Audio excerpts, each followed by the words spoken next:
Hello, everyone, and welcome to the Quarantine Series. We are a virtual play reading series based in Houston, Texas. We offer new plays, a workshop process, and a public reading through virtual conferencing and live streaming. So if you want to get involved, check out our Facebook page, the Quarantine Series, for more info on how to apply as an actor, director, or a playwright. So our first script that we're working on and presenting today is my new one-act play. So without any further ado, I'm going to send it over to Madison and let y'all go. So have fun. The Sandwich Artist, written by Logan Butcher. Characters: Christine, 1820, hard-ass, work ethic, dreams of being a famous New York-based performing artist. Tristan, 1921, lazy ass, low work ethic, wants to make enough money to get his parents off his back, afford weed, and play video games religiously. Setting: a Subway restaurant in Friendland, a southeast Texas suburb, several tables on one side of the stage, a meal prep line covered by a sneeze guard on the other side, maybe some ovens and a soda machine. Scene 1. Cleanliness, stocking and restocking. Christine is wiping down the ovens and sneeze guard. Off stage, the door to the subway opens with chimes or bells that ring into the restaurant. Tristan enters. Oh, hello, Tristan, right? I'm Tristan. Carol? No. Am I supposed to be here today? The email said... No, yeah, you are. Carol was supposed to be here, but she called in last night. And I'm Christine. I'm covering her training shift. Oh, cool. Hey, Christine. Hello, Tristan. You got up at like 5 to cover someone's shift? That's hella team spirit. That's me. More money is also nice. True. So, is this your first job? No, it's my third, I guess. You guess? Yeah, second maybe. I quit my last job in like 3 days, so I don't know if that one counts. Huh? What was that one? Dishwasher at this Mexican restaurant. It was freaking terrible. Really? Yeah, dude. The water like burned my hands all night, and you like never realize how many dishes restaurants go through until you're responsible for scrubbing all of them. That sounds like a lot. Can't really blame you for quitting. Was your other job in the restaurant industry too? Nah, I worked at a Shell gas station, the one on Beamer and Dixie Farm. Oof, interesting. That sucked. But it was more of a consistent, boring misery than stinging, hot, horrible pain. That makes sense. My parents were adamant that I should never work at a gas station because I would get shot or something. Yeah, it's weird. It's simultaneously hella boring and hella dangerous. But I was like, why the hell would I want to work at a gas station? I mean, no offense. I just thought it would be cool. I don't know. You just stand there all day and get paid, and you sell cigarettes and beer and stuff. It sounded cool, but it sucked. Especially after like 8 months of this, like, monotony. Well, this job won't be as boring for sure. It'll definitely keep you on your toes. No 2 days are ever exactly the same. Oh, all right. That sounds kind of stressful, but let's do it. Let's do it, man. Was this like your first job? Yep, I've been here for a little over 2 years now. Yeah, I started when I was 16, and now I'm a trainer. Oh, damn, that's some dedication. It looks nice on a resume, and it's not the worst job. So you already spent last week coming in and watching the mandatory training videos, correct? Correct. Good. So you should know the standard procedure for cleaning the front of house before a shift. Sure. Where would we start?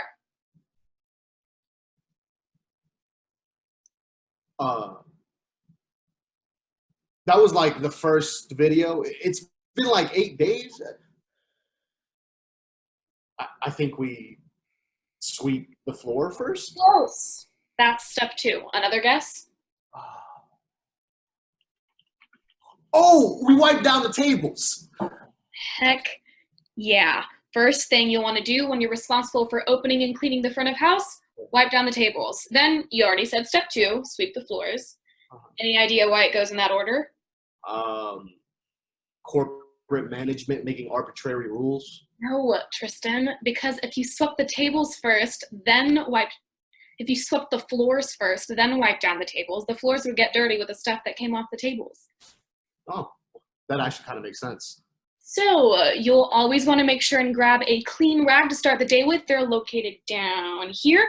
I already started using this one and it's basically clean. So go ahead and take this and start wiping down the tables while I go grab our cups, napkins, and lids for restocking. All right. And you remember the proper way to wipe down tables, right? Of course I do, Christine. I can wipe down tables. I'm not a complete idiot. All right. I'll be right back. She starts heading to the back. Tristan thinks for a moment, points the spray bottle over a table, and unleashes a spray of cleaning chemicals into the air. What? Whoa, no. What? Tristan starts wiping the table, haphazardly swiping left to right. Oh, God, no. Okay, Tristan, okay, just stop. It's okay, just stop. Oh, what? I was cleaning the table. But not properly. Okay, I actually don't know if both of these were covered in the videos, but I'll teach you. So, when you're wiping things down in a restaurant, never spray the chemicals into the air. Ever. Huh. Then how am I going to get it on the table? You spray it into the rag, then wipe down the table with the rag. Oh, shit, okay. Imagine if it's a busy day, some messy customers get a table all gross with mustard or meatball marinara. You've got to come wipe it down, but there are people eating at the table right next to you. Oh, all right. Then if I just let you continue this habit, you spray chemicals onto the air around their sandwiches, then they get pissed, rightfully, and demand new free sandwiches and a refund. Well, that would be terrible. Okay, spray into the rag. He sprays into the rag and returns to wiping down the table. And don't wipe like that. First, here, let me show you. First, wipe all the crap off the table onto the floor, like so. Then to clean it so it looks nice, big round motions. You try. Okay. I mean, it's just wiping down a table, but I guess if it has to be... Those are small round motions, Tristan. Like this. She grabs his hand and the rag together, making big round wiping motions. Okay. Okay. I'm going to the back to get the restocking stuff. All right. I'll wipe these bitches down. Sorry. Tables. I'm working on my profanity. It's fine. Just not around customers.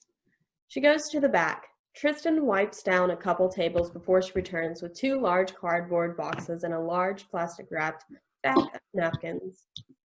This is the stuff that we need to restock in front of house after we're done cleaning. Let me just show you now so we get it out of the way. Then you can go back to cleaning. All right. No, I used to restock cups and napkins and lids at Shell too. Well, I gotta show you anyways because it's part of the training checklist. We have 2 cup sizes, medium and large, and then little water cups. All the cups go here next to the register, and you just sort of take a bunch of them and you shove them down. Easy. Here, do the mediums. Okay. Take a bunch. Okay, that's way too many. Take like half of that. Okay. Take half a bunch. So. Easy, right? Easy. Cool. I'll show you where all this stuff lives in the back later so you know where to get them from. Next, the lids are all next to the soda machine, just like the cups. They're medium and large. It's pretty self-explanatory here. Just take them and sort of fill it up. Okay. He does so. If you want them to be pretty full and tall, you can overstock them a little bit, but not like leaning over, like a fallen tower. The leaning tower of cup lids. Precisely. All right. How's that? Beautiful. And now the napkins. So we have 3 napkin dispensers here. Yep. Oh, we have these same ones at Shell, I think. They open in the back, right? Yep. Cool. I usually gather them up and take them to the napkins instead of like traveling around the store with a giant stack of napkins, but that's just me. Oh, that sounds smart. I think so. So here's one at the soda machine, another one's by the register, and one is over here on top of this trash can. Oh, there's napkins on a trash can? It's like a central location in front of house. I don't really like it either, but our managers think it's right. Kind of gross, but okay. Yeah. Then you just, open up the back and shove them in there. You want to fill these up and I'll go grab the broom? Oh, sure. He fills up the napkin containers. She goes to the back, brings back the broom. All done? Great. Here. Oh, thanks. Of course. Now, sweep. I'm going to get started prepping the line. He sweeps, she preps.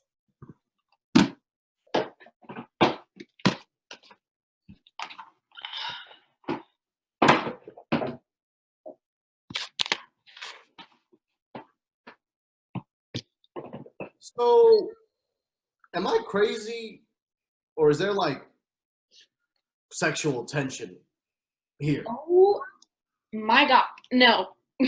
Okay. I mean, you're cute, but in a undateable slacker kind of way. All right. That's fair. Just like the rag thing and.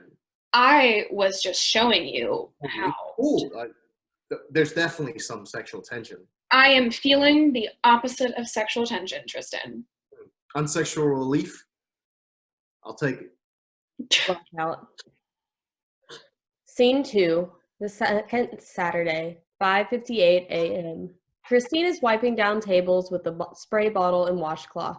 Tristan stumbles in, head hanging, exhausted. Good morning. Morning. He heads to the back, clocks in, returns. Okay. I am clocked in. You all right? Tired. Let's we need to prep. Yes. Usually, the first thing you do when you come in on opening shift is prep the line. Okay. How do I start that again? But I came in early and finished that already. You came in early? Jesus. Yep. Dope. What next then? Well, then you would finish baking the breads. I've never done that before. No worries. I'll show you later. I already did that too. Oh. Okay. But looks like you did everything already. We are all prepped. Nice. So, Tristan sits down at a table, puts his head down. wake me up at like 6:45. Thanks. Please get your greasy face off of the clean table. I'm not that greasy, and I'm exhausted. You look exhausted. Did you sleep? A couple hours. That sucks. Couldn't sleep? I was raiding until 3 a.m. Raiding? With my guild in WoW. What? I was playing a very important video game. Oh, you got 2 hours of sleep before your third day of work because of a video game. No, an important raid. My guild needs me, Christine. I am the guild leader. Priorities. Yes, priorities. Yes.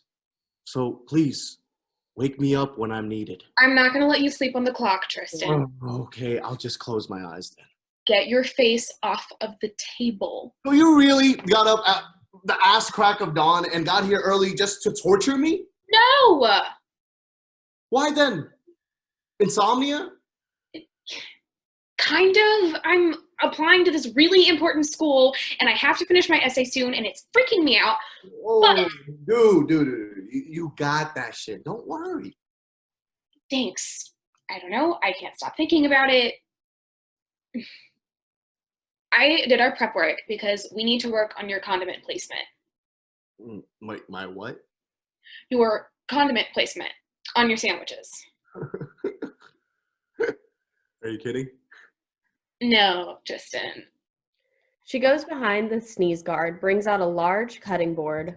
On it, 4-foot-long breads cut open, a metal container of tuna with scooper, and 3 plastic containers of pickles, red onions, and banana peppers. So you did get up early to torture me.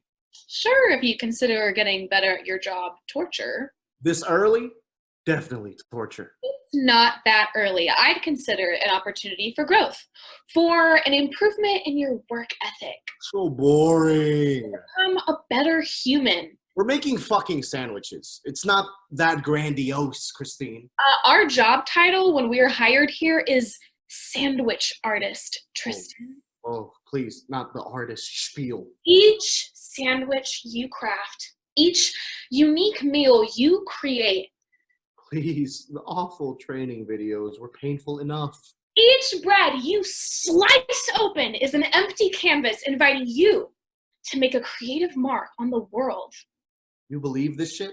It's the simple truth, Tristan. Life is art, how you choose to live life. Life is life. Fucking Salvador Dali is art. I am making sandwiches for random assholes in this suburban hellhole. It's all a matter of perspective. Seems to me like you could benefit from a little change in perspective. No thanks, I like mine. In any case, you've already been complained about twice in 2 days behind the line. Well, someone complained about me? What did I do, huh? Not kiss their ass sweetly enough? They complained specifically about your condiment placement, Tristan. She gestures to the cutting board and ingredients. Oh my freaking god. So I would suggest tiny baby steps to changing that perspective. Ugh. My theater director is all about that, tiny baby steps toward a goal. That's all you need. Oh, I'm more of a giant leap, all or nothing guy. Then leap into learning how to put vegetables on a sandwich correctly. Sound good? Torture. I know you're tired because of your own irresponsibility. Okay, hold on. So just watch me first, okay? Just watch. Fine. Please sit up and get your head off the fucking table, Tristan. I can see you from here just fine. Come here. Stand up. Ugh. Help you wake up. Okay, fine. Mrs. Blanchard. She teaches 4th grade at Eastbrook Elementary down the road. Comes in for her tuna sandwich on wheat at least 5 times a week. Is she the one that complained about me? Perhaps. Bitch. Oh, with all due respect, you're the bitch for making her a terrible sandwich twice. Touché. Okay, so 3 scoops of tuna evenly spread, then flatten it out nicely. I know. She always orders tuna with mayo, mustard, oil, and vinegar, red onion, lots of pickles, and banana peppers. Oh, that old lady? Oh, so fucking gross. Not gross. She is a nice lady. Not her. This monstrosity of a sandwich that she eats. Each their own. This legit makes me gag just thinking about it. Oh, God. She eats this every fucking day? She is a supportive, regular customer for this franchise, and we need to respect that, Tristan. I bet her classroom smells funky as hell. Once you get the tuna spread out, then we move on to the veggies. Yes, obviously. Mrs. Blanchard says that both times you made her sandwich, you stacked the pickles, made big clumps of red onion, and spread the banana peppers very unevenly.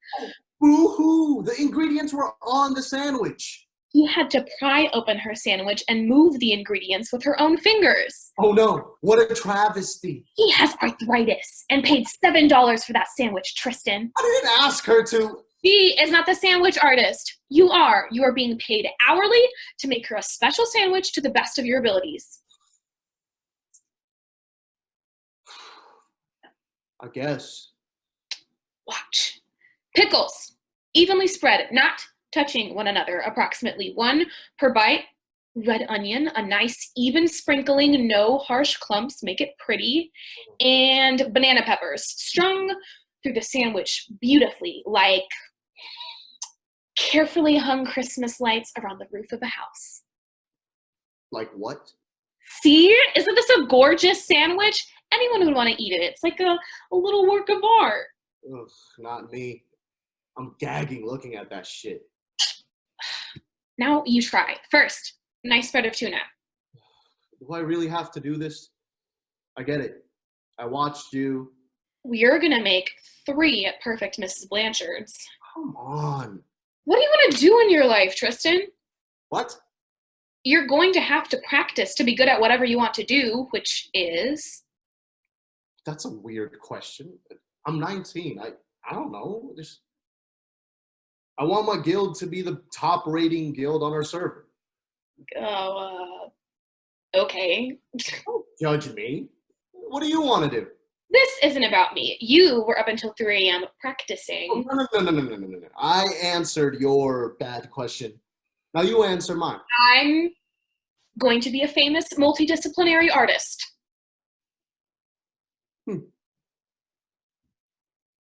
Okay. I am, because I bust my ass at everything I do. Now spread the tuna. He starts slowly plopping tuna down.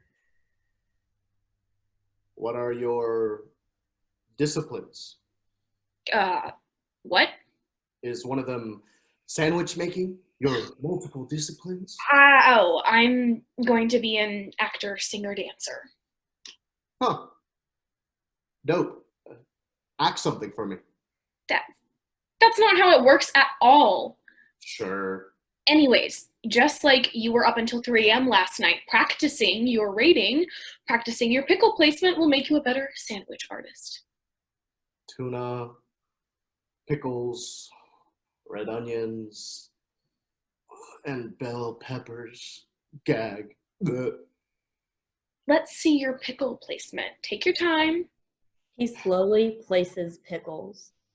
No stacked pickles on the disgusting sandwich. There. How artful is that? That's all right. Could be better. Oh, God. But that's why we're making 3. Now. Red onions. Yes. Make it pretty. Oof, that's a harsh clump right there. Oh my God. Onions clump. You're the artist. Unclump them. Create the impossibly beautiful sandwich. You take this shit way too seriously. I feel like you don't take anything seriously enough. Oh, possibly. He begins to unclump the onions. Blackout. Scene 3, closing, 10:04 p.m. It's dark outside, and the restaurant is dirty and empty of customers. Tristan solemnly sweeps the floor.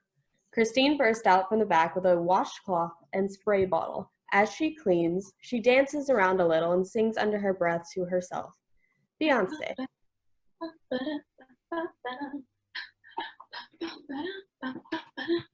Bring the beat in.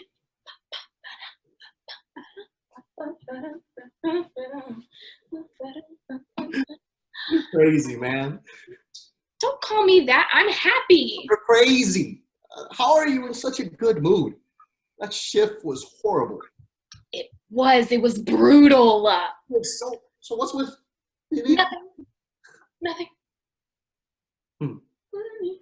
All right. There's something. I've never seen you so... It's nothing. You know what? I'll stop dancing. Oh, no. Please, continue. It's cute.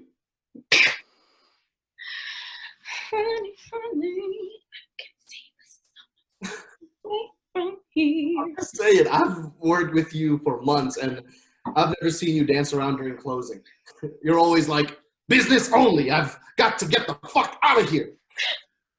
Okay, Tristan. I wasn't gonna tell anyone. Oh, whatever then. It's no big deal.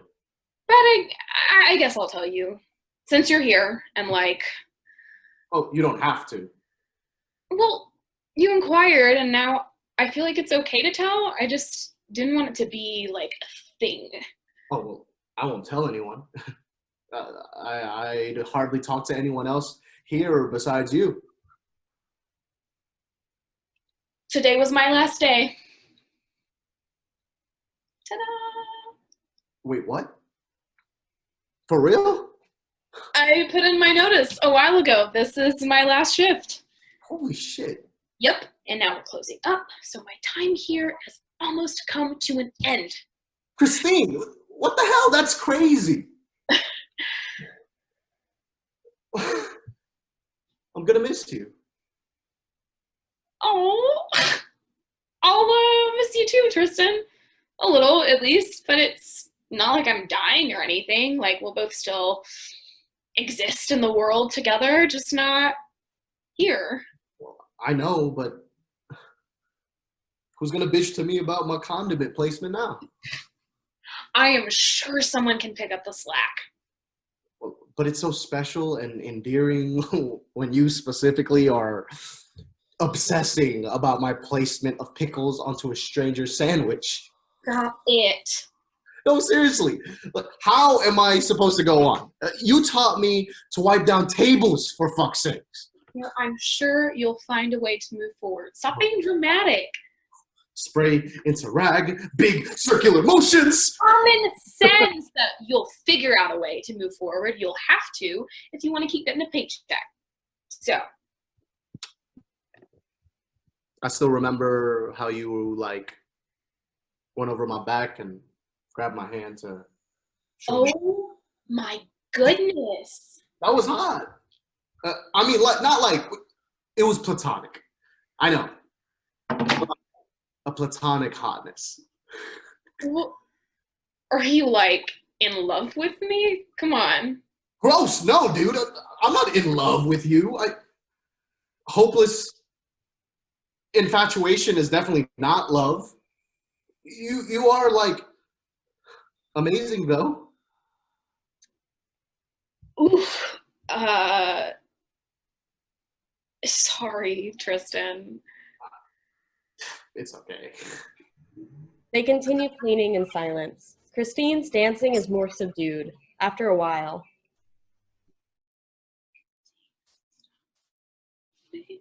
Why? What? Why are you quitting? Did something happen? Did someone do something to you, or? Oh, no. Oh, good. You can't tell anyone. Okay. I kind of want that ownership over, like, telling people. Right. Wait, are you, like, pregnant? Jesus, no. Oh, okay. You know how I went to New York for that school audition a couple months ago? Yeah. Well, You killed it, if I remembered correctly. Then you got harassed by an angry homeless man. yeah, it is New York. Are you being, like, harassed? I got in. What? I was accepted. I got into the school. NYU Tisch. Oh! Nice! Like one of the best places, if not the best place to do your acting undergrad. A top school. My dream school. Oh, holy shit! Congrats! Thank you! You did it! Did it! Shit, Christine! Oh, you're gonna go off to New York and become a famous actress? We'll see about the second part, but I got in. So now I'm going all in on training before I leave in a few weeks. You got in! You did it! I did do it. You did it.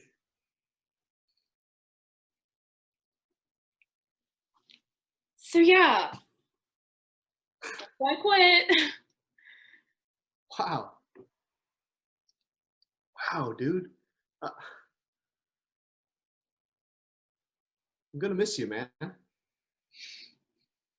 You're going to become this famous cultural icon and forget about us little people in Friendland, Texas.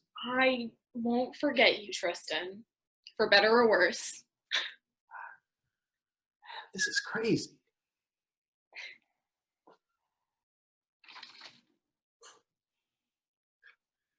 You did it.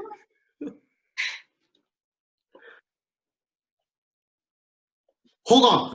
Oh, What are you? I wish you had told me earlier, so I could have gotten you something better. Oh my God, Tristan! Just wait. You're so dramatic. Ooh, yeah. Oh, this'll do. He pulls out one of those large pens with multiple colors within. This is my favorite pen. I've had it for like years. I think my grandma bought it for me. Okay. I use it to make multicolored notes and game plans for my raiding guild. I carried my guild to the top of our server using this pen. I want you to have it. Tristan. Oh, seriously. Here. He gives her the pen, wraps his hand around hers. Keep it. I wish you had told me earlier so I could have gotten you. No, this is great. I love it. Oh, cool. I know it's just like a pen, and you'll probably lose it or something, but Try not to lose it. I just don't want you to completely forget about me. Okay. So now, even if you lose that specific pen, whenever you see a giant multicolored pen, I'll think of you. oh, that's the hope.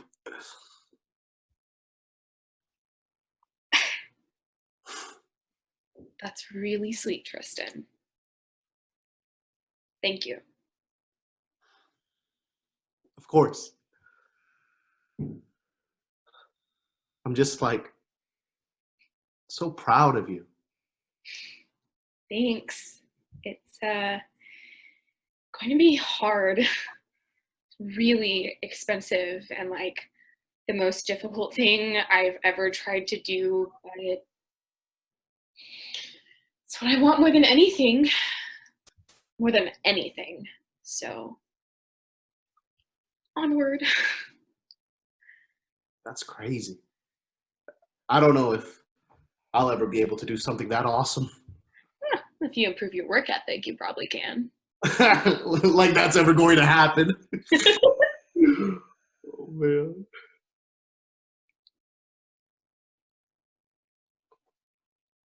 Man, this is crazy. You did it. I did it. You freaking did it, man. They share a moment, then return to cleaning. At least 20 seconds of them cleaning in silence. Blackout. Christine's return, 2 years later, morning. Tristan is on the store phone. The store is empty and kind of dirty. You have a fever? But you sound fine, Kyle. Wait, why didn't you let me know earlier, dude? Wait. How did you just wake up, Kyle? You were supposed to be here a few hours ago?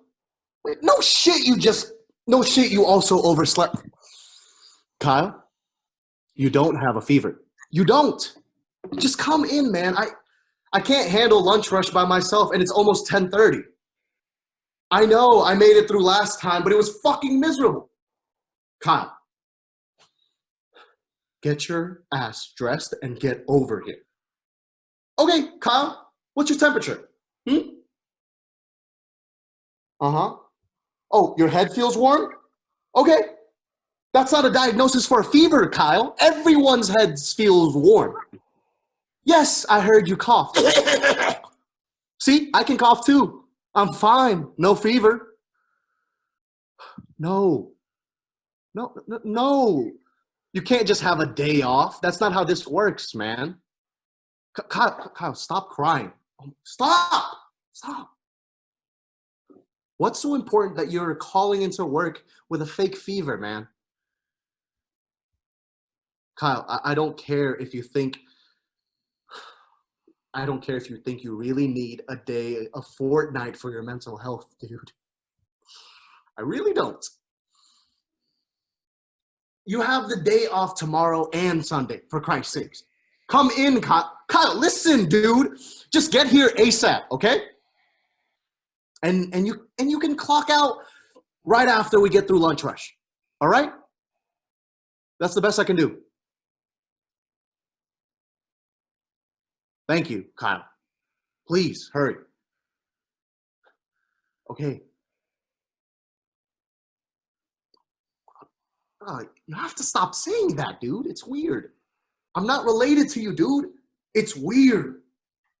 Offstage, the door to the subway opens with chimes or bells that ring into the restaurant. Christine enters. She's wearing an NYU t-shirt. I'm not saying it back. You will come in regardless or whether oh my God. I love you too. Now hurry the fuck up, Kyle. He hangs up the phone, turns around. Holy shit, Christine? Tristan! Oh, Wow, I can't believe you're still here. I mean, that you're. yeah, you look great. Thank you. Nice shirt. Oh, yeah, thanks. You cut off your hair. Yeah, it was getting cumbersome and greasy. Not very managerial. Wow. You're a manager? See the hat? I did. I thought you might be a trainer. A manager, huh? Congrats. Thanks. Why is that like a question? Oh, it's not. Congrats. That's like great. Do you want a sandwich? Yes. Yes, I do. Cool. What kind of? Wheat. 6-inch. You don't want a foot long? No, that's okay. I'll just charge you for a 6-inch. Another little sandwich on the house. I'll just say Kyle dropped the 6-inch on the floor. I'm fine. I don't need a foot long, Tristan. It's like 2 sandwiches. You don't want like a free sandwich? I don't need a free sandwich. Just like as a gift, a memento for our time together years ago. I don't. Edible memento. I don't need a free sandwich, Tristan. I don't need it. A 6-inch Black Forest ham. Jeez. All right. Sorry. It's okay. Silence as he puts on the ham. Cheese? Swiss. Gotcha. He puts on the cheese. Toasted? Yes. He puts it in the oven. So, how are you?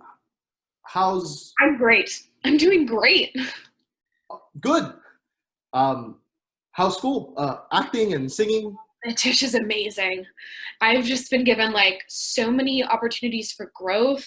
Like, That's amazing. yeah, like my first semester, I was cast as Mother Courage in Mother Courage. That was incredible. Oh, is that good? It sounds good. Sounds courageous. Brecht's best female character for sure, and I love Brecht. So Brecht. Nice. Congrats. Oven dings. He takes out the sandwich. yeah. And the next semester, I got Rosalind, which was amazing. Like, I didn't think there was any way in hell they would cast me as Rosalind, but they chose me above everyone else. Wow. You were Rosalind? That's dope. Do you want veggies on your... You know, Rosalind is arguably Shakespeare's greatest female role. Oh, awesome. Love Shakespeare. And yes, lettuce, tomato, red onion. Okay. Lettuce, tomato, red onion. Could you Anything else? could you move the tomatoes? Sorry, they're like clumped on top of each other. Thanks. Sorry. No, it's okay. There. And spread out the lettuce more evenly. Okay. Anything else? Yeah, pickles, mayonnaise, and mustard. I see you're still struggling with your condiment placement. I guess I am. You didn't even think after a couple years. You would think, huh? Is that everything? Salt and pepper, and that's it. Gotcha. Well, it's super dope that you're kicking ass in New York, dude. What brings you back? The holidays. Before we're on a break, school break, I came down to see my parents. Cool. Yeah, I'm excited to go back to New York. I met with this agency that is like super interested in representing me. They saw me in our Spring Awakening this past semester. Oh, Yeah, they said I was electric, has Wendla. Electric. so dope. I bet you were electric. How I was electric. how long are you in town for? Go. A couple weeks. Here's my card, by the way. Uh, yeah. Chips and a drink. Yeah, sure. He gives her a cup. She peers at the chips. Is Do you still have the same phone number? What?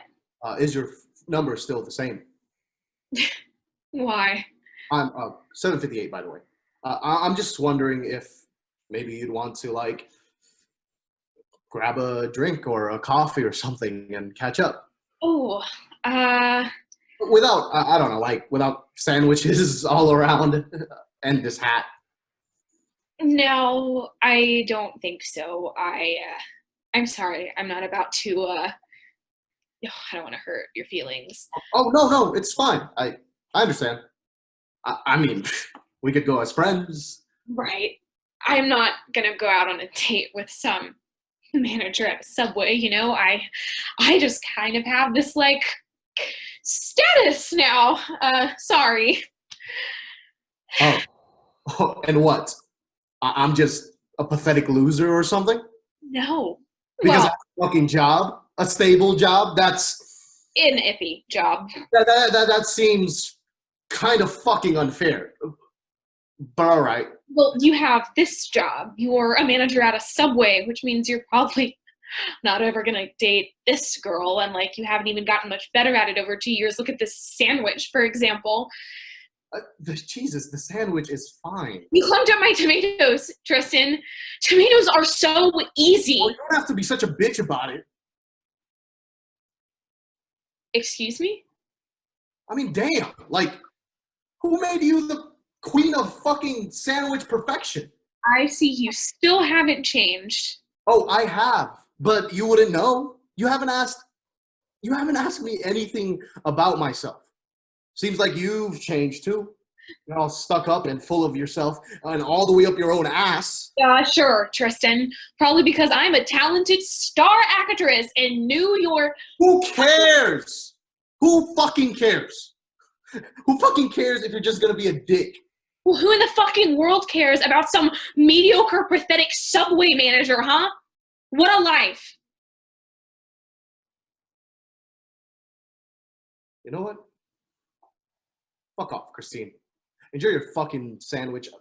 I'm gonna go in the back and dream about hanging myself until you leave or until some other asshole walks in and eats a shittily constructed, overpriced sandwich. Listen, Nice fucking seeing you again. He exits to the back.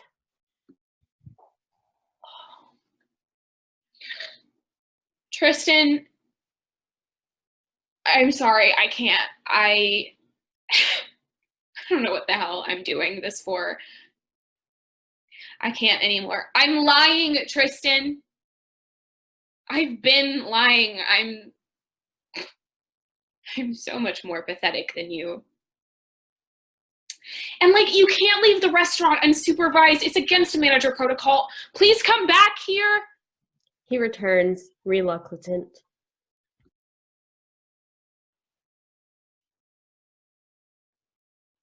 What do you mean you're lying?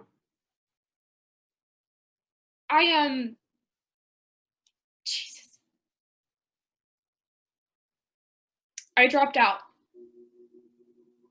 I'm not going back to New York. I wasn't fucking Rosalind or Mother Courage. I didn't get cast in anything. Nothing. I'm a fucking failure. Holy shit. I'm so sorry. Sorry. I don't know why. I just thought that pretending like I thought it would make me feel better for some reason, but now I feel worse. I shouldn't have said those things. I'm sorry. I didn't mean them. No, it's fine. I get it. No, you don't. Okay, I probably don't, but it's okay. I'm sorry it didn't work out, but it's not like the end of the world, right? It feels like it. I feel horrible, Tristan. Damn. Sorry. You didn't do anything. No, I know. I hate this for you. Thanks. I hate it too. What happened? If you feel like talking about it. Oh man, it's a lot. I don't know if I don't want to like. Oh, no. Okay, I'm here to listen. If talking about it would help. I don't know. All right.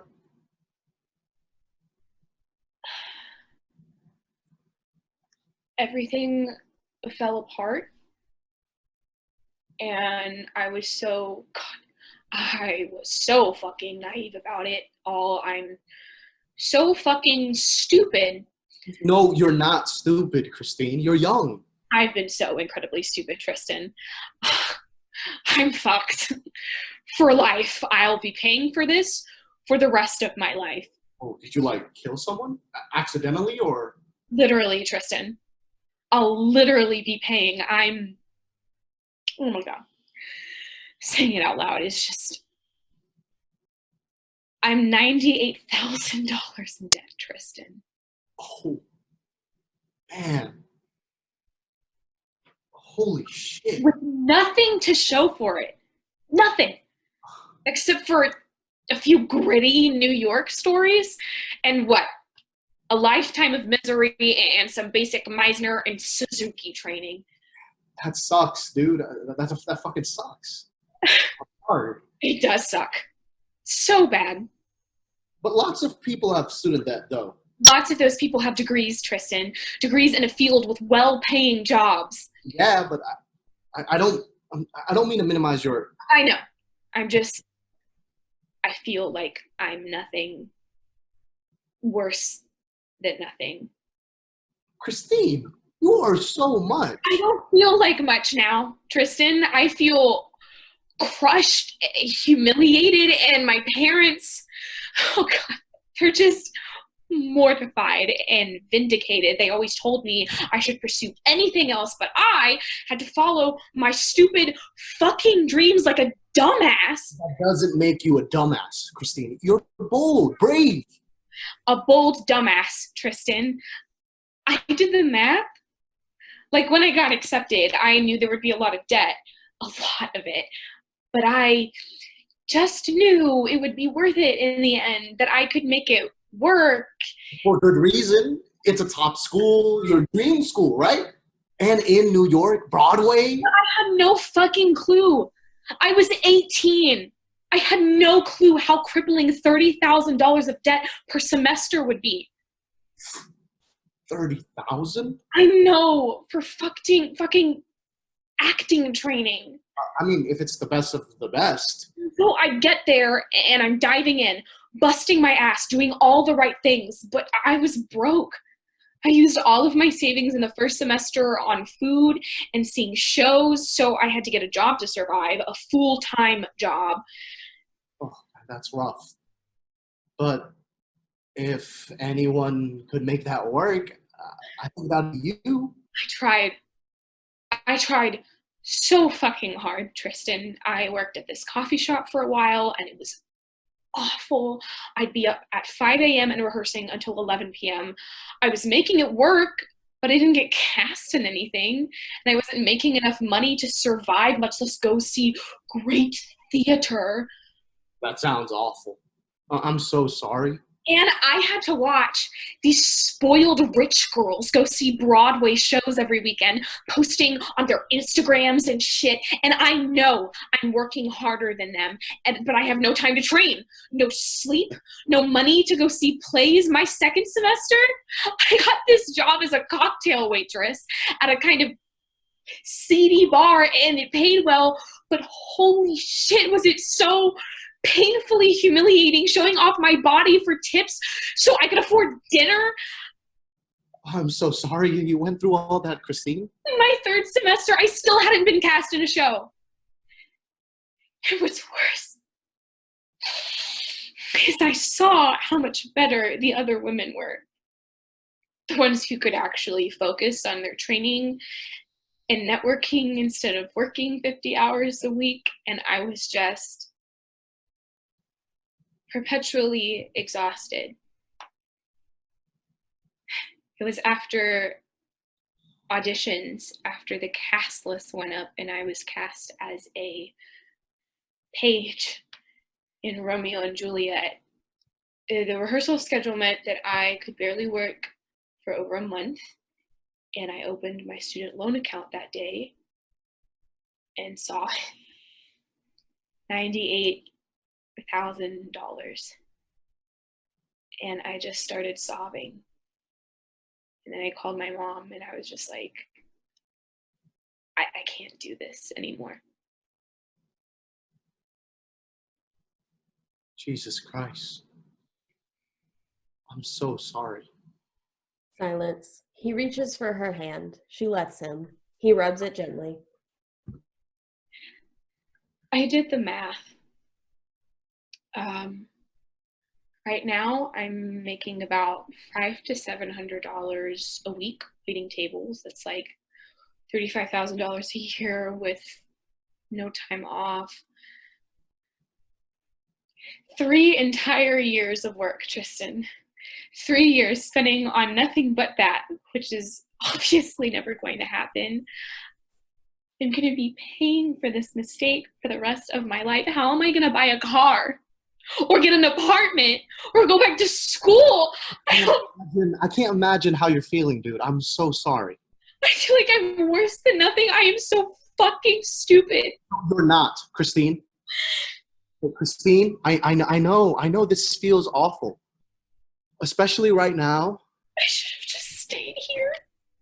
Look at you, you're in a 10 times better spot than I am, Tristan, and you're managing a fucking Subway. I know this feels awful. But you should be proud of yourself. I'm fucking serious. You chased your dreams. You're audacious and bold. Not many people can say they've done it. I failed. You tried. That's everything, man. Some things we just can't control. I was naive and stupid, and now I'm crushed. You were 18. It's fucked up that they let you sign into that much debt as a teenager. And yet I did it. That's admirable, Christine. I admire you for chasing your dreams despite it being insanely difficult. That's amazing. You gave me hope, man. That's sweet. I mean, look at me. Look at me. I play video games all night, man. That's how I expend my passion. In fake worlds, because I don't really like this one. But you, people like you make this world better. Not under this debt. Even with the debt, man. Like, you're talented and driven. I saw you dance. I heard you sing. My God, stop. You busted your ass through high school to audition for your dream school and got in. That's major, dude. Like, you're a force. I feel like nothing now. But you're everything, Christine. Hey, you've got everything, even if you don't see that right now. You really think so? I know it, man. I know it. I see it, man. It's a lot of debt. I don't want to minimize your trauma or whatever. But life is fucking hard, Christine. It always is. Money is just another thing to figure out. I have no idea how I'm going. Money is just another thing to figure out. And you're great at figuring shit out. You're one of the smartest people I've ever met. And who knows? Maybe one of these days, a president will like abolish all student debt. That's entirely in the realm of possibility, Christine. You're quite the optimist now, aren't you? I just know you're destined to be someone, Christine. I know it. Hey, so you can't let this cosmic bullshit stop you. You're talented. You should keep going because the world needs more people like you. Oh, you're gonna make me cry more.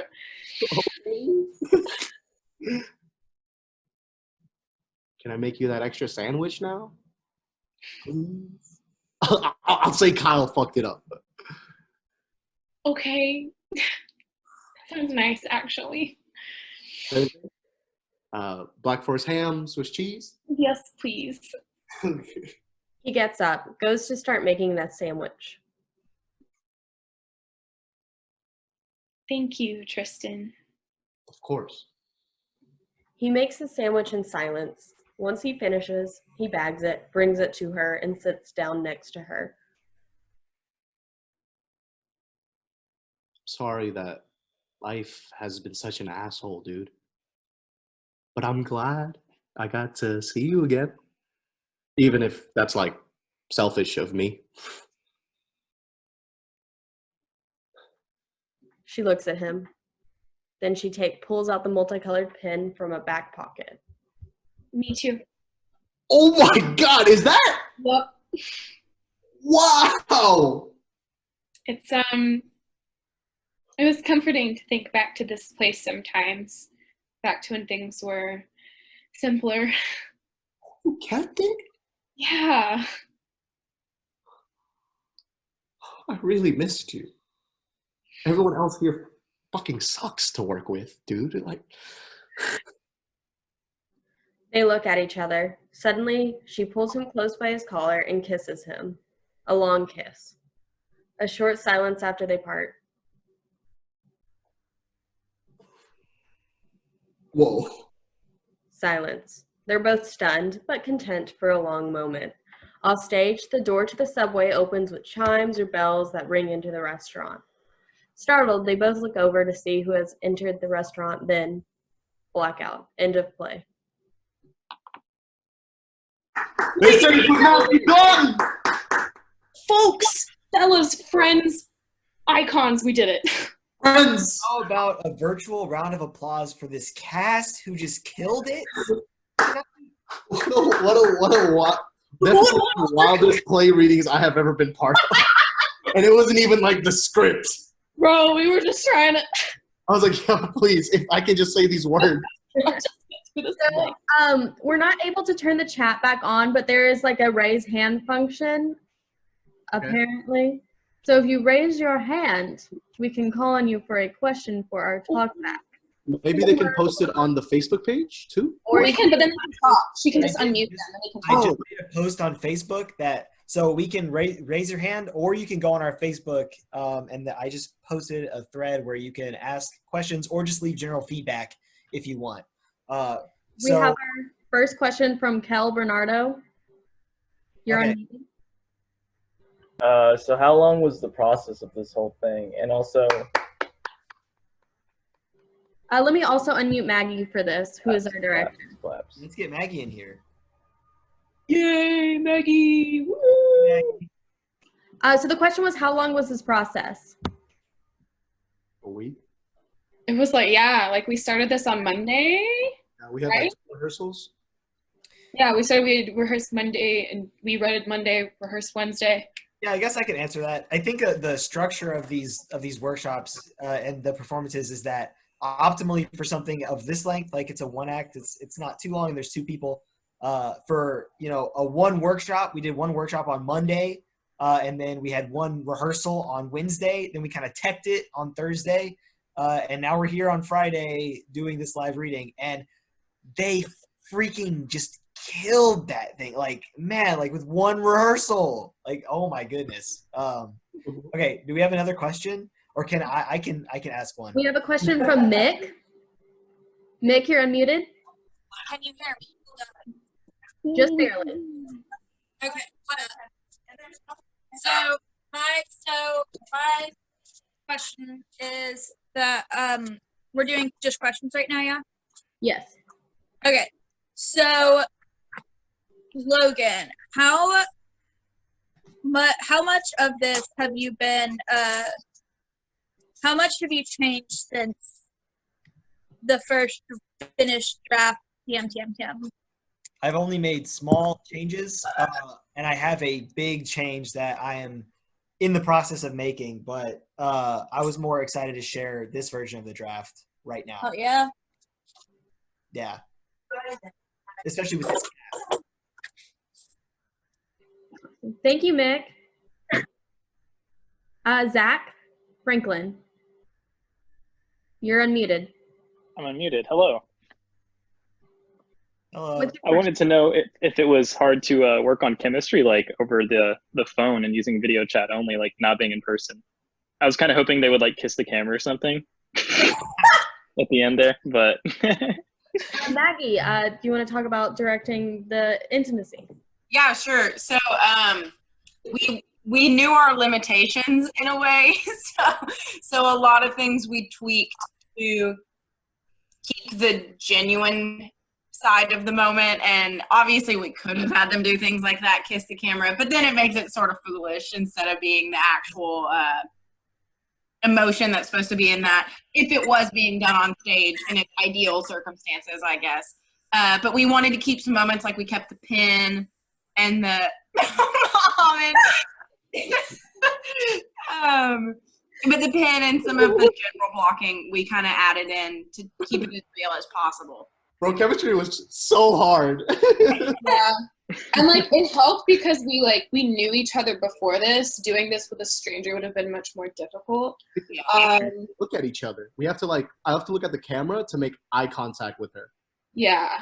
And then we took down and then at the screen, but Yeah, no, and I'm super interested in that also, like because this process is much different than a live theater, scenario. Mm-hmm. So we're still like in all of our rehearsals, we're like, we're still figuring out, like, can you hop lines and can you like react during lines? It's very like just random things that you wouldn't really consider being an issue. It's super weird to work through.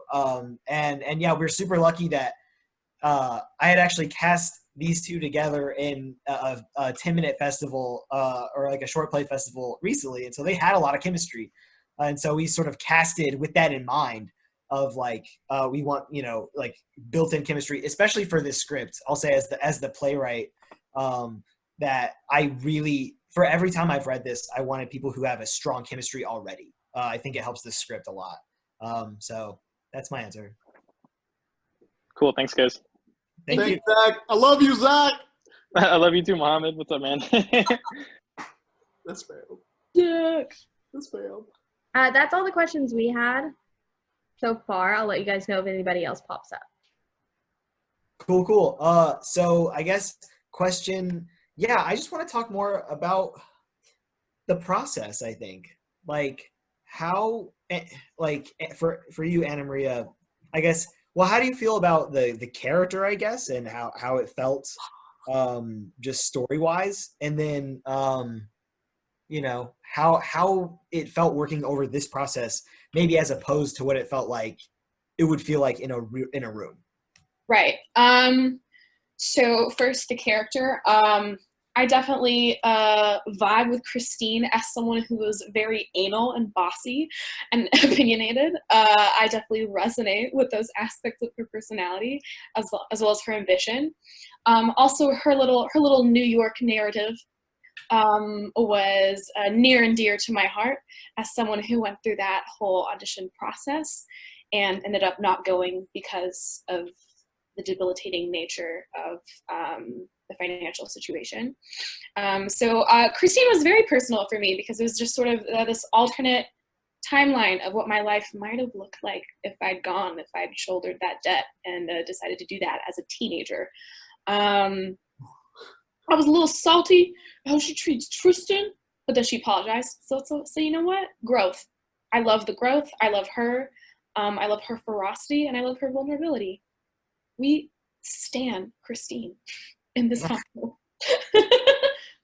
Now, yeah. Oh, the process. Yeah. I forgot about question 2. The process was much more expedited than like a lot of other workshop processes are. Again, it really helped working with people I know. And so I recognized that was a privilege. I'm very used to coordinating off of Zoom. I have worked remotely for 2.5 years, so I'm used to having a team and getting shit done through here. But yeah, there's definitely that aspect of, there's definitely the disconnect of film in terms of like, I mean, even the way we're playing to a camera is closer to film acting, but the like, look at the camera to look at the person, like all of that, it's much closer to my experience in film, but even harder because we're not even on the same set. But it worked a lot better than I thought it would, honestly. Zoom is a great platform for this. I killed it. And like, it worked, especially with this 2-person cast, like, where I could just put a pin Muhammad's face to my screen and just be like, sort of forget everything else. Like 11 people. Well. Yeah. If it was like 3 people. And like once we'd gone through the words a couple times, it was like any other reading. I mean, even in-person readings, you have to be looking down at the script. So yeah, it's pretty rad. Did we have a question from Mick?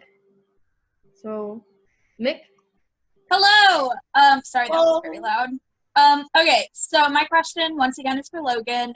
Logan, so it's 2 questions. How long has Christine been working at the subway? And then how does she feel about Tristan, his name's right there, being promoted to manager in 2 years? Yeah. I can answer there. It mentions pretty early in the script. It's like, well, I've been working here since I was 16, so a couple of years.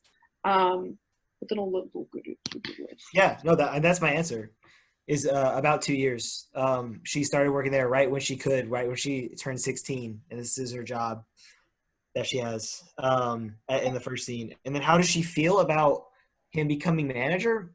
I mean, ultimately, I think it's just useful as like an alternative reality for Christine. The path that it's like when you're younger, it's like, well, I could just do this, but then you decide it's like, no, like I have to do this because that path is stupid.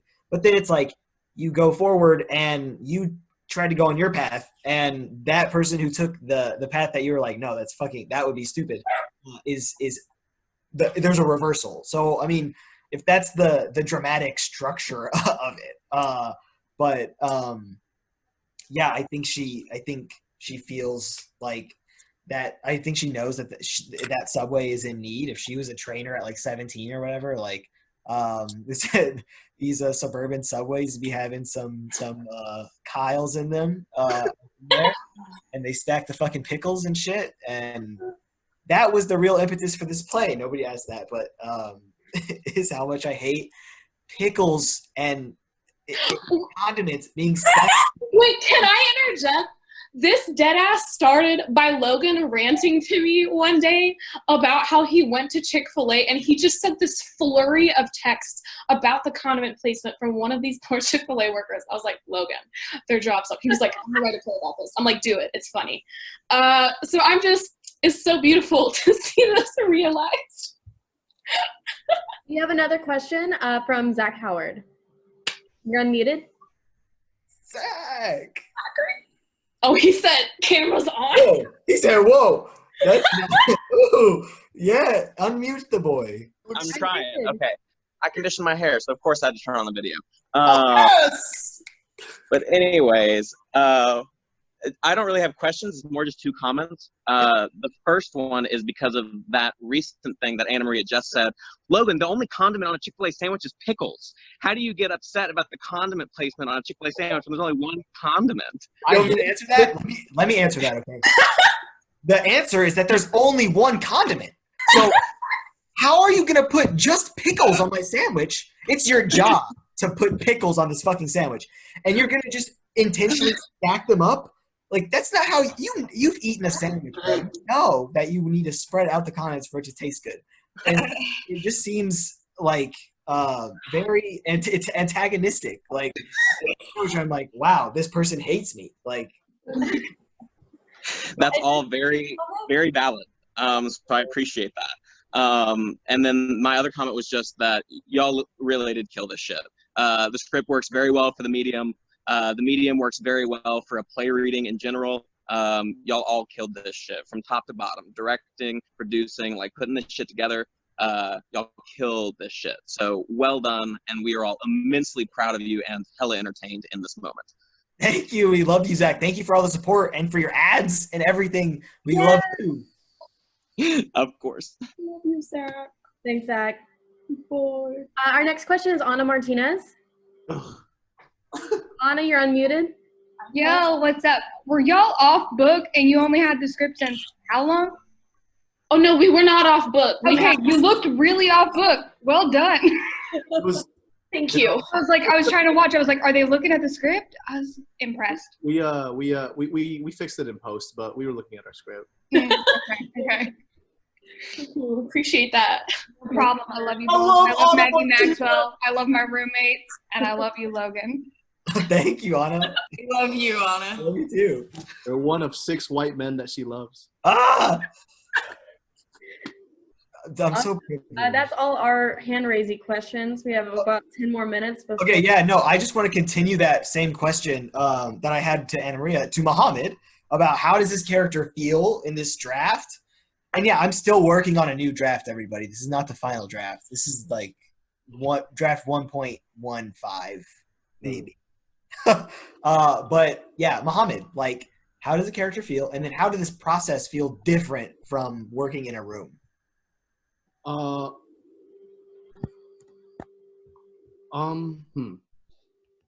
So I'm thinking about so to answer the first question, I love Tristan. Like, that's my guy. Like, would like eat dinner with that man. Like, that's my goon. But I was thinking to myself, there's moments in the script where Tristan like stands his ground, and it's just like so clearly like, because I mean gamer mindset in my head is like, I get it, like shy guy, but like when he gets pissed, you know what I mean?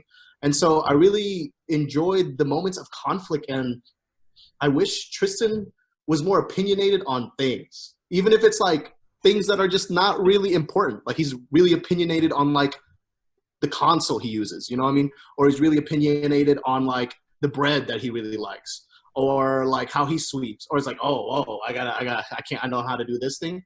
I think there's places where I wish Tristan was snarkier, but not in a dick way, if that makes any sense. Yeah, no, it totally does. Yeah, there were just moments where like Muhammad, God, words are hard.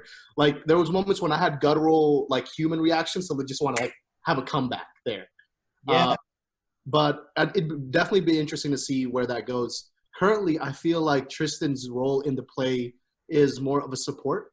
He is off the ball often, and he really takes Christine's lead, just like structurally, like how the scene progresses forward, how the conflict progresses forward. Christine is kind of in the driver's seat. It'd be for the majority of the play. Definitely. And I don't know. I think it'd be really. I just really want Tristan to throw Christine off guard somehow, off her balance somehow. I'm always interested to see whenever someone that clearly is the one that is like the smarter one, or the person with more power or whatever, the more experienced person gets like completely thrown off guard. Like maybe Tristan does something that like Christine never even thought of. Like, oh my God, duh, like do that with the sandwich. But something just like, whoa, I didn't know that about that. You be having a brain, Tristan. But I really love him. He's a very easy person to love. I relate to him. And also, bro, like the ending of this play is so hefty, because I'm just like, bro, this is some real shit. Like college students in debt, artists pursuing training through college, accruing debt, and then still pursuing that career. Like this conversation, it's crazy. It's crazy. And I think what was your second question? I know the first question about Tristan. What was the second question? Yeah. So how the process for you was different from working in a room like you would normally? The process was super straightforward, because I have worked with everyone before. I've worked with Madison, Maggie. Actually, yeah, I've worked with Maggie. I've never been directed by Maggie, so that was really nice. Logan, I'm familiar with your script writing, and I've worked with Anna Maria. And so just like jumping into this was like, oh my goodness, yes, I am down. Like, especially just being stir crazy and stuck at home. Going into this was definitely like a recharge, a creative recharge. The script is light enough that I don't feel worn out at the end of it, but heavy enough that it makes me think. And I think a lot of these Zoom plays, I guess, if we're gonna create the genre now, the Zoom play, I like I think it's going to be a lot. Like, interestingly, a lot of your writing, I think, is going to thrive in this space, because it is very word heavy. It's language heavy. It's debates, and so I think this, not heightened language necessarily. Like, it doesn't have to be Shakespeare, but it's just like this. The text becomes so much more important, becomes the most important thing, because the physicalities are lost. But this rehearsal process was super straightforward for me, super easy. And I know like y'all were still figuring it out, but like from my point of view as like an actor coming into this, it was super smooth, very well communicated, very well done, very well structured. Shout out to Madison for the daily calls and saving our lives. Like if for anybody that's watching that is interested in like being a part of the quarantine series, I would highly recommend directing, throwing your plays in, being one of the actresses or actors within it. This is definitely like a really good. This was definitely a really good experience for me. Cool. And this We is have not an advertisement. 3 more questions from Becca, Patrick, and Mick. Mick asked theirs first, so we're gonna mute you, Mick. Yes, hello, sorry. I had, so on the same lines of what Muhammad said, I did want to say that I think that I'm super interested in Tristan. I'm interested in both of them, but like, I want to know like Tristan's thoughts on a lot of the things. We hear about like his gaming. I think there's one big time when he talks about it, but like, I think that there's a lot of places that you could not like overrun the script or anything, but like there's a lot of like chances for him to be like, well, this is why the thing I do is important. Yeah. Because right now there are moments when I'm like, does he think this is important? Yeah. Can I talk on that a little bit? So, well, because Teresa, I had a reading of this that Teresa Rebeck sat in for. And she zoomed in actually to hear the play reading. And she gave me a super good note, but it really like, it's something I'm planning on doing, and I've been trying to get there, but I just haven't gotten there mentally yet, of writing this new scene. But I plan on making a big scene edition that is, it's after Christine quits, and it's just Tristan and his progression from after she quits to being a manager, and like those 2 years or the year and a half ish. So and essentially it's like him like in there like on his computer, like eating chips, making a mess, raiding with his guild and talking to his guild.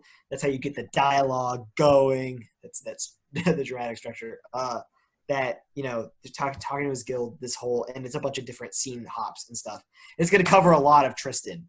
So that's how I'm going to infuse this script with way more Tristan through that scene. Yes. Yeah, and then I think Mohammed made a good point of like he may gain a little bit of snarkiness, because I totally agree that Christine carries so much of the storytelling load, especially in this draft, that he needs more firepower essentially, and he's super interesting. Also, I don't want to like write this, but like, can you put like whenever he becomes manager, like the first thing he does is like take the freaking tissues off the trash can, because that's fucking disgusting. Yeah. Like, God, that is so nasty. But continue, sorry. That's what they Location. do at my Thank job. you, Mick. That was great. Our next is Patrick. Patrick, we're going to unmute you. There you are. Hello, can you hear me? Yes, sir. Great. Great job, everyone. It was a really great show. My question is for Logan, and it's a really simple question. Is there any room in this play for Kyle? To show up? Yeah. No. I think he just seems so interesting, and I feel like he'd be a great counterpart for Tristan to riff off of. Yeah. Oh, well, okay, that's a really good question. So, one, no, not physically, because I really want this to be a two-hander. I really want this to be just them two. I think it's special and important to the script. But in my extended scene with just Kyle, he will talk about, or excuse me, my extended scene with just Tristan after she quits that I just talked about, Kyle will be mentioned way more in that, actually. Like, this kid that just started working here, and he's like, man, like, he reminds me a lot of myself, and it's fucked up, but like, damn, like, he's so stupid, bro. Like, so that's my plan with Kyle more. Patrick, I'm sorry to disappoint you. That's all right. Patrick, thank you for watching. You're wonderful. Y'all were amazing. Thank you. Thank you for watching, Patrick. Becca texted that her question was a false alarm, but we still love her. And that's all that we have and all that we kind of have time for. I want to finish, if possible, with that same question to Maggie, because I just want to know what the process was do like. that and then sign off. This up. I got you. Needs to be unmuted. I know. Okay. It takes a minute. Yeah, I had a great time working with this, and I thought that I'm not an experienced director, period. Certainly not in this context. So I was a little kind of scared how things would go. But honestly, like Logan said, this was a spot-on cast for this play.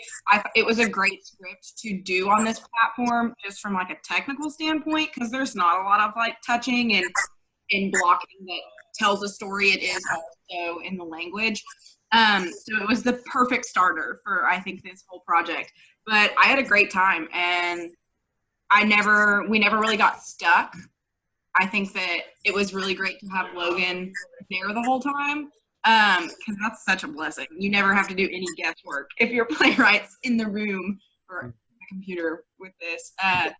But I had a great time, and I'm getting to read in one we're doing next week. So, all you artists out there, you can get all sides of the spectrum with the quarantine series. Like, jump on board. Heck yeah. Awesome. Well, that's all we got. Yeah. Thank you all for joining. We are going to have another one next Friday. We'll be running tests throughout the week to make sure that it goes more smoothly next Friday. That play is actually going to be by Mick Motes. Their play is called Baby Don't Play. It is a 5-person cast, so it'll be a bit bigger and a bit more of a challenge. So we'll see how that goes. Thank you all for tuning in. Woo! Bye. Bye. Bye, y'all. Bye, Miss Willoughby.